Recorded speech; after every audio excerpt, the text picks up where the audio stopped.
Magandang araw Pilipinas, narito ang latest sa lagay po ng ating panahon ngayong araw ng Martes, December 30, 2025. Umiiral pa rin ang amihan na northeast monsoon dito sa northern at central Luzon, habang sa natitirang bahagi naman ng ating bansa ay easterlies pa rin ang umiiral.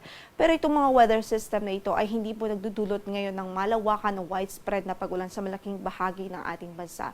Mostly offshore o nasa karagatan yung mga malalakas na pag-ulan. Pero meron pa rin tsansa ng mga thunderstorm activities lalong-lalo na po dito sa Visayas at Mindanao anytime of the day po yan. At kasalukuyan, wala po tayong bagyo na minomonitor sa loob ng ating area of responsibility. At least in the next 2 to 3 days, wala tayong inaasahan.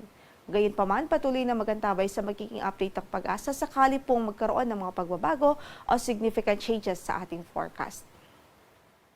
So sa ating pagtayo ng panahon sa araw na ito, dito nga po sa Metro Manila, maging dito sa Ilocos Region, Central Luzon, Cordillera Administrative Region at Cagayan Valley, asahan natin ang bahagyang maulap hanggang sa maulap na papawirin at may tsansa po ng mga isolated o pulupulong mahihinang pag-ulan lamang dahil sa amihan. Bukod dyan, dala pa rin ho nito ang may kalamigang simoy ng hangin lalong-lalo na po sa madaling araw at bandang gabi.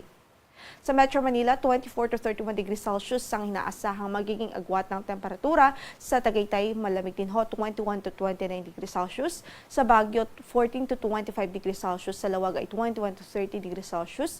Sa Tugigaraw ay 21 to 29 degrees Celsius. Habang sa Legazpi po ay 24 to 31 degrees Celsius. So sa ating pagtayan ng ating panahon dito sa Kabikulan at Mimaropa Region, asahan natin ang bahagyang maulap hanggang sa maulap na papawirin at may posibilidad din ho ng thunderstorm activities. Kung saan man ang ating lakad sa araw na ito, huwag hong kalimutang magdala pa rin ng mga pananggalang sa ulan sakali po magkaroon ng biglaang pagbuhos ng ulan due to thunderstorm.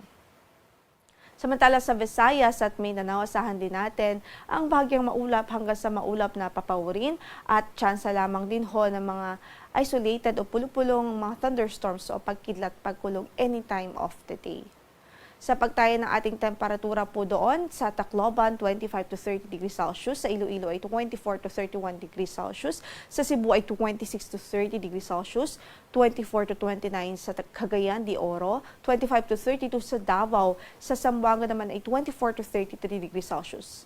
Sa Puerto Princesa, 24 to 32 degrees Celsius. Habang sa Calayan Islands, 24 to 32 degrees Celsius rin po. Kasalukuyan ay wala po tayong gale warning na nakataas sa namang bahagi ng ating mga baybaying dagat. Katamtaman o moderate hanggang sa maalon ang magiging kondisyon ng ating karagatan dito sa Northern Luzon at sa silangang bahagi ng Central Luzon.